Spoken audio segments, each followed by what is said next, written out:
Haleluya, puji Tuhan, salam sejahtera bagi kita semua, Bapak Ibu, keluarga besar GPDI LCD Magelang. Kita kembali berjumpa dalam Renungan 79 hari ini. Mari kita akan tetap belajar bersama-sama dalam pembacaan kita melalui Renungan 365 hari yang mengubahkan. Dan hari ini kita sampai dalam pembacaan Matius pasal 28. Kita akan membaca Matius 28 ayat 1 sampai ayat yang ke-10. Setelah hari Sabat lewat menjelang menyingsingnya fajar pada hari pertama minggu itu, pergilah Maria Magdalena dan Maria yang lain menengok kubur itu. Maka terjadilah gempa bumi yang hebat sebab seorang malaikat Tuhan turun dari langit dan datang ke batu itu dan menggulingkannya lalu duduk di atasnya.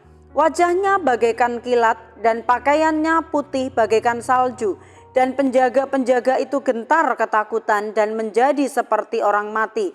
Akan tetapi malaikat itu berkata kepada perempuan-perempuan itu, "Janganlah kamu takut, sebab aku tahu kamu mencari Yesus yang disalibkan itu.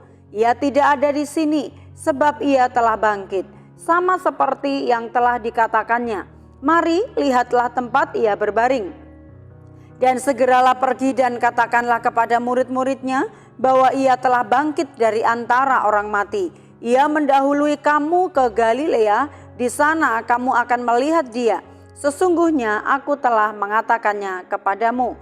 Mereka segera pergi dari kubur itu dengan takut dan dengan sukacita yang besar dan berlari cepat-cepat untuk memberitahukannya kepada murid-murid Yesus.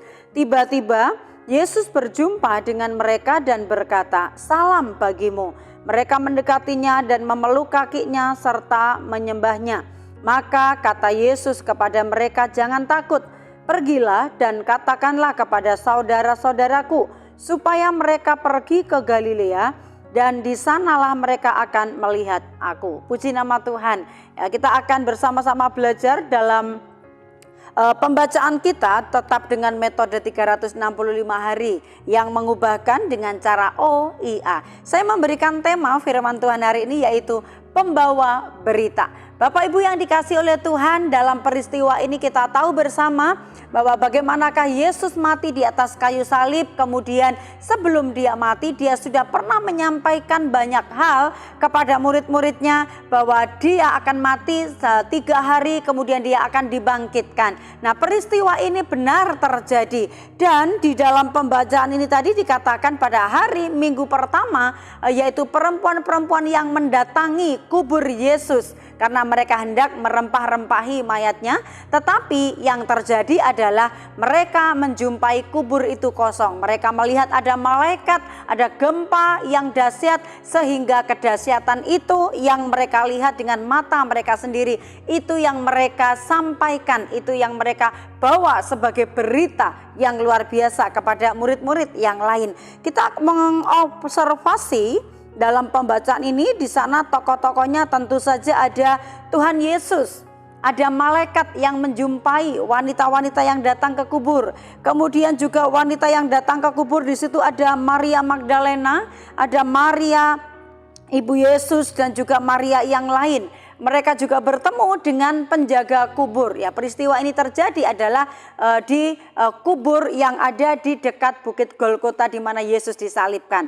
Nah, mari kita akan bersama-sama menginterpretasi ya dari peristiwa-peristiwa yang terjadi di dalam pembacaan kita ini. Selama 36 jam setelah kematian Yesus, para wanita itu datang. Jadi kalau kita melihat di hari Minggu, mereka mendatangi kubur di mana Yesus dikuburkan. Tujuannya mereka adalah ingin merempah-rempahi tubuh Yesus. Tentu saja pada waktu mereka datang ke kubur itu, suasana duka, suasana sedih, rasa kehilangan orang yang sangat dikasihi itu masih sangat terasa karena baru 3 hari ditinggal ya kematian Yesus atau peristiwa penyaliban Yesus, sehingga di hari Minggu itu mereka hendak datang dengan rasa sedih. Mereka berharap mendatangi makam Yesus itu memberikan hati mereka yang rindu, hati mereka yang mungkin masih ingin bertemu dengan Yesus itu setidaknya terobati. Rasa duka mereka, rasa kesedihan mereka itu dapat terobati. Namun ketika mereka sampai di kubur itu dikatakan mereka dikejutkan dengan peristiwa gempa bumi yang begitu hebat. Malaikat memberitakan bahwa Kristus sudah bangkit. Orang yang mereka cari, orang yang akan mereka temui pada waktu itu adalah Yesus. Dan dikatakan Yesus tidak ada di sini. Dia sudah bangkit. Dia mendahului kamu untuk pergi ke Galilea. Ya, nah itu sebabnya malaikat ini memerintahkan kepada wanita-wanita yang hadir, ya, yang hadir ke kubur pada waktu itu, segeralah pergi, beritakan itu kepada murid-muridnya. Tentu saja murid-muridnya juga menantikan kabar bahagia ini. Tentu saja mereka murid-muridnya juga menjadi sebuah sukacita yang besar ketika mereka juga akan mendengarkan berita yang membahagiakan ini, yaitu Yesus bangkit dari kematian. Kebangkitan Yesus itu menjawab beberapa pertanyaan-pertanyaan tentunya, ya. Kebangkitan Yesus Kristus menjawab banyak hal. Kebangkitan Kristus itu merupakan perwujudan dan penggenapan dari rencana Allah, karena di dalam firman Tuhan bahkan di kitab para nabi, ya, bahwa anak manusia akan menderita tetapi pada hari yang ketiga dia akan bangkit. Kemudian kebangkitan Kristus ini juga pembuktian kebenaran cerita yang telah disampaikan Yesus sebelum dia mati, bahwa dia pasti akan bangkit pada hari yang ketiga, itu di ayat yang ke-6.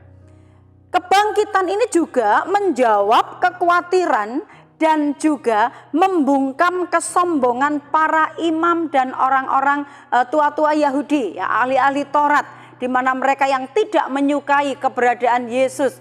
Bahkan orang-orang atau juga prajurit yang sempat merendahkan Yesus, kalau engkau adalah Mesias, anak Allah, turunkan dirimu dari salib itu dan lain sebagainya. Yesus bangkit membuktikan banyak hal apa yang membuat orang-orang itu meremehkan atau menghina Yesus. Dengan kebangkitannya mereka akan dicelikkan. Kebangkitan Yesus ini adalah merupakan kemenangan terdahsyat di mana ia keluar sebagai pemenang. Waktu Yesus disalib, dia mengalami kematian, orang-orang mengolok-ngolokkan dia, ya, ada yang meludahinya, ada yang memberikan mencucukkan anggur asam. Ini adalah merupakan hal-hal yang dilakukan oleh mereka, meremehkan Yesus, ya. Tetapi kalau kita melihat seolah-olah waktu di atas kayu salib itu Yesus seolah-olah secara kasat mata dia mengalami kekalahan, tetapi sesungguhnya adalah dia mati dan di alam maut itu dia sudah mengalahkan maut. Di hari yang ketiga, kebangkitan daripada Yesus itu membuktikan alam maut tidak dapat membelenggu dia. Alam maut tidak dapat menahan dia. Dengan kuasanya yang dahsyat, dia bangkit dari alam kematian. Dampak dari kebangkitan Yesus ini tentu saja di ayat yang ke-8 mendatangkan sukacita. Wanita-wanita yang datang ke kubur pada waktu itu, mereka benar-benar tercengang, terpesona, dia heran, seperti mimpi mungkin, ya. Benar tidak bahwa Yesus ini bangkit? Mereka tidak menemui di kubur itu, bahkan malaikat itu menyatakan dia tidak ada di sini sebab dia sudah bangkit. Wanita-wanita ini adalah menjadi orang yang sangat bersyukur, sangat bangga, ya Bapak Ibu. Mengapa? Karena wanita-wanita ini ternyata menjadi orang pertama sebagai pembawa berita bahwa Yesus bangkit dari kematian. Ini luar biasa Bapak Ibu. Ketika kita belajar, menarik perhatian bagi kita. Bagaimana ya perasaan wanita-wanita pada waktu itu? Di Alkitab hanya dituliskan mereka sangat takut. Takut yang disertai dengan sukacita yang besar. Dan apa yang mereka lihat itu menjadi sebuah tugas bahwa mereka harus menyampaikan berita kesukaan ini kepada murid-murid yang lain. Mereka menjadi pembawa berita yang pertama tentang kehidupan Yesus.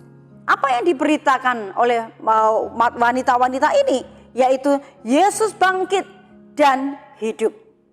Kita sebagai orang-orang percaya, kita sebagai murid-murid Yesus yang mengenal Tuhan, percaya kepada Tuhan. Kalau firman Tuhan berkata, beritakanlah Injil sampai ke ujung dunia, sampai semua murid menjadi muridku dikatakan. Itu sebabnya waktu kita tahu berita firman Tuhan ini, maka kita juga dikehendaki oleh Tuhan menjadi pembawa-pembawa berita. Berita yang harus kita sampaikan siapa? Yesus Kristus yang hidup. Memang Yesus Kristus mati bagi orang berdosa, tapi dia bangkit supaya orang-orang yang percaya kepadanya pun mendapatkan kehidupan kekal. Aplikasi bagi kita adalah jadilah pembawa-pembawa berita untuk menyatakan Yesus hidup. Yang diberitakan adalah hanya Yesus. Dimanapun saudara berada, dimanapun Tuhan menempatkan kita, mari kita menjadi pembawa-pembawa berita. Melalui kelakuan kita, melalui karakter, perkataan, kehidupan kita, mencerminkan Yesus hidup di dalam diri kita, itu mencerminkan kita sebagai pembawa-pembawa berita sukacita. Karena ada Yesus di dalam pribadi kita masing-masing. Mari kita memberitakan Yesus melalui kehidupan kita. Jangan menceritakan diri kita lebih besar daripada menceritakan tentang Yesus. Kita menjadi pembawa-pembawa berita supaya apa? Sukacita itu bukan hanya menjadi milik kita. Keselamatan itu bukan hanya menjadi milik kita. Tetapi orang yang mendengar tentang Yesus, mereka pun mendapatkan keselamatan. Mereka pun mendapatkan sukacita. Sama seperti yang kita peroleh, mereka pun memperolehnya. Haleluya. Tuhan memberkati kita, biarlah berita yang baik itu akan menjadi sebuah tugas kepada kita, menjadi pembawa-pembawa berita yang baik untuk mereka yang memerlukan kasih daripada Tuhan Yesus Kristus. Kita bersyukur buat setiap kebenaran firman Tuhan. Kita percaya setiap renungan firman Tuhan ini akan menguatkan kita di dalam pengiringan kita kepada Tuhan. Terima kasih buat Bapak Ibu yang dengan setia mendengarkan renungan 79 setiap harinya. Dan apabila Bapak Ibu ingin menyampaikan kesaksian karena Bapak Ibu diberkati atau menyampaikan pokok-pokok doa tertentu, Bapak Ibu dapat menyampaikannya melalui chat WhatsApp 0813 274 288. Mari kita saling mendukung, saling mendoakan untuk kita bertumbuh dan semakin sempurna seperti yang dikehendaki oleh Tuhan Yesus. Mari kita terima firman Tuhan ini dengan menundukkan kepala, kita berdoa. Kami bersyukur Tuhan karena kebaikan-Mu, karena kemurahan-Mu kami ada sampai hari ini. Kami percaya bahwa anugerah Tuhan itu besar di dalam setiap kehidupan kami, orang-orang yang percaya kepada Tuhan.